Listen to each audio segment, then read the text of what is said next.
Hey folks, today we're talking about safety, and we're talking about safety beyond just physical safety. We're talking about, is it safe to be myself? Is it safe to be honest? And we're going to talk about, how did we get here? Why we might not feel safe?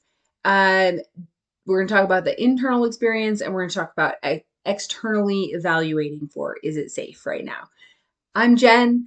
I'm a holistic family consultant, and I'm driven by compassion, curiosity, and joy toward a world in which all people can thrive without sacrificing any parts of themselves. And I work with adults who want to figure out how to do that in their relationship with themselves, their partners, and their kids. So, safety beyond physical safety. Physical safety is important too, but we usually have a little bit better idea of how to evaluate for that. So, we're talking about, is it safe to be myself and is it safe to be honest? And we get here by experiencing times in our lives, particularly when we experience this as children with our caregivers, where it is not safe to be completely ourselves or where it is not safe to be honest. And you could imagine, for example, there's the obvious examples of someone who is queer and would be like disowned and kicked out on the streets if they admit that to their parents. And so they stay in the closet for years. So there's sort of those obvious examples, but there's also sometimes smaller, less obvious ways in which some part of who you are or something that you might want to express was not welcome, was not allowed. There wasn't space for it. Your caregivers didn't know how to respond to it with compassion or um, look internally at themselves if they felt criticized. And so it felt like, even if you maybe wouldn't lose physical safety, which that is absolutely a thing that sometimes people experience in these situations, right? Is you might be hit or put out on the street or something like that if it's a really big traumatic instance of this. But even in smaller ways, it might be more of like, it feels like you lose connection with someone. It feels like they might not approve of you, they might not want you around, they might not listen, they might care less. And especially for small children, those are things that make it feel unsafe. Because if you are small, especially if you're a baby, uh, you literally would physically not be safe if your caregiver disconnected from you and stopped taking care of you. And so it's bound up in the same internal systems that react when we feel physically threatened, react when we feel like we might lose emotional connection or we might lose care, especially when this happens when we're little. So that's how we get here. We get this internalized idea of like, I have to shut down or hide some part of myself, or I have to lie about this thing, or I have to omit certain pieces in order to maintain the connection and the care that keeps me safe, as well as to maintain my physical safety. And especially when that happens when we're really young and we don't have words, we don't understand that is what's happening. It becomes just an overall internalized sense of like, well, this part of me is not okay. I just can't have it. Nobody can ever see it. And so that's what brings us into, okay, so this is how we got here. And that brings us into the internal sense of safety. So the internal sense of safety is that piece. Does it ever feel like it's safe enough to acknowledge those pieces? Does it ever feel like it's safe enough to be fully yourself, to allow certain parts of yourself to be seen, to be fully and completely honest? Or does it feel internally like that would be bad, or you shouldn't, or it's unsafe, or people will leave you if they knew, or do you feel shame at the idea of sharing a part of yourself or admitting something? And when it's that internalized sense and it's not like, oh, I can share that, but just this person's a jerk and I can't share it with them, that's what we're going to get to in a minute. But when it's the more generalized, like, nobody can ever see this, I can never let it out, it never feels safe to acknowledge this piece, then that's a really good sign that there's some internal work to do and some internal exploration of the attachment wounds and of the story of how you got there. How did that get internalized inside you? Because you weren't born with it. You were born being completely and fully yourself at all times. And you learned that some part of you was not welcome.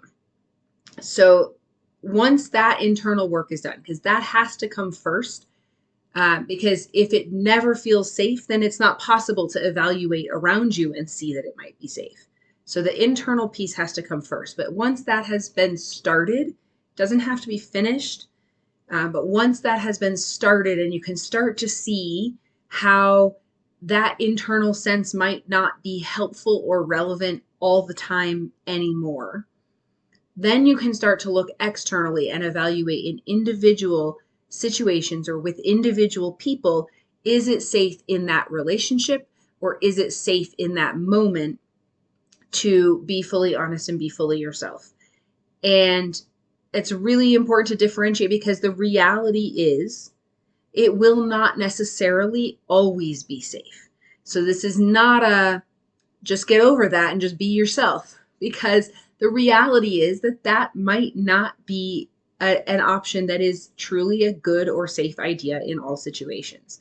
An example that came up recently was someone was telling me about that in order to be welcome in their parents' home, they had to not tell the parents that they have multiple partners, because the parents would disapprove of that and would not allow them to be in the home, and they're currently financially dependent on being in their parents' home.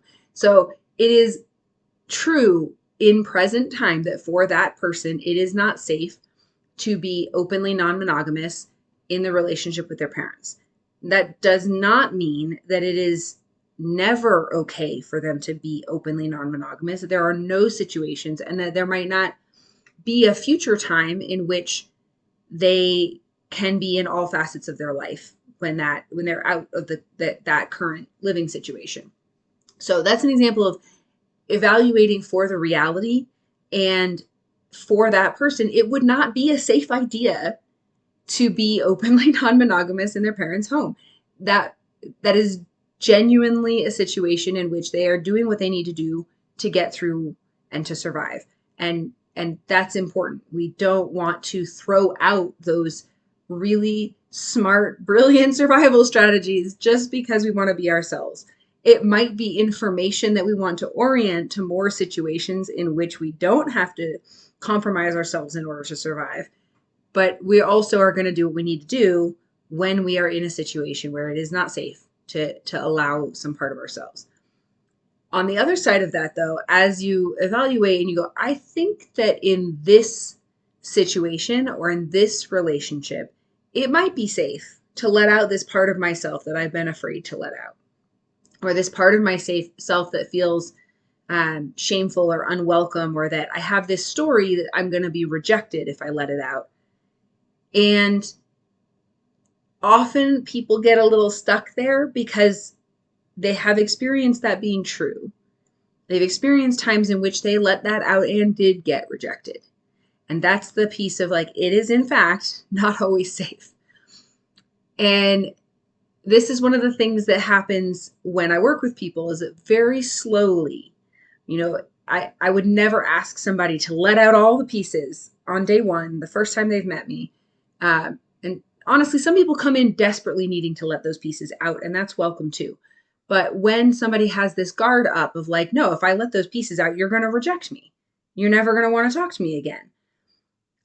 We then look at like, is there like a tiny little piece?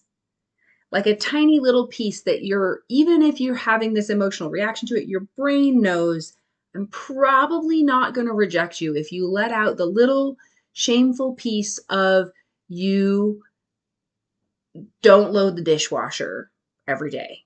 You let the dishes pile up in the sink. And you might have internalized that that's wrong and that makes you a bad housekeeper or something, but your brain is pretty sure that that's probably not to a level I'm going to reject you for. Can we let out a piece like that? Can we let out something small enough that it's like, okay, I could take this little risk. I could test this. And then when that's met with like, okay, I'm still here, I'm not going anywhere. When that piece is met with compassion and acceptance, then, okay, is there another piece that maybe feels like it would like to see the light of day? Does it feel safe enough to let out maybe something that feels a little bit riskier? And I'm talking about this in a professional context because that's where I work on this with people, but this can also happen in a partner relationship, for example, or with a friend as you're getting to know each other at a deeper level. The same idea of evaluating first, does it seem like it might be safe enough to let a piece be seen? And then a little test with a little piece.